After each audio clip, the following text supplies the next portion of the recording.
Hai guys, so kita kembali lagi dalam episod yang ke-11 untuk unpack Pokemon TCG. Okay, so kita ada dua booster pack.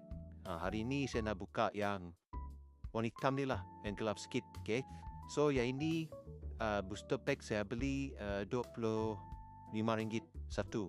Okay, yang ini adik saya pilih, yang belakang tu saya pilih. Okay, jom kita buka, kita tengok ada tak manis-manis untuk set Stella Crown ini. Okay, saya masih lagi beli Stella Crown sebab saya masih kumpul cut daripada Stella Crown. Okay, so harap ada manis-manis. Okay, tak lagi lah. Pack ini memang ada booster pack memang ada satu saya lah. Jom kita buka. Okay, macam biasa saya akan buka perlahan-lahan sebab kad yang lain saya akan simpan balik. Mana-mana kad yang saya minat saya akan letak dalam kad holder, okay, ataupun kad album. Okay, jom kita tengok. Kita buka. Jangan kuih habislah. Okay.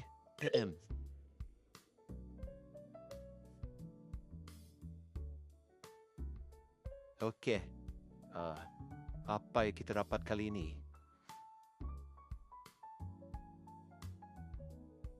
Okay, promo code ni saya letak tepi. Energy card dekat belakang kita letak depan. Kita dapat energy water. Okay, water energy. Okay, kita tengok. Yang kedua kita dapat Salandit. Okay, harga saya letak dekat atas. Yang kedua kita ada Yamas. Next kita ada Pensier. Next kita ada Cover 9. Canivine. Okay, yang ini adalah Frogadier. Kita ada Pangoro. Kita ada Celebi.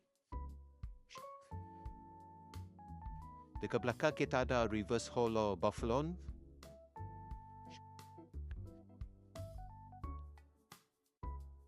Okay, dia datang dengan Aero Zero, Reverse Holo, dan di belakang sekali dia datang dengan biasa sahaja, iaitu Raging Board. Okay, so itu saja untuk episod 11. Kita jumpa lagi di episod 12, pack yang saya pilih. Bye-bye!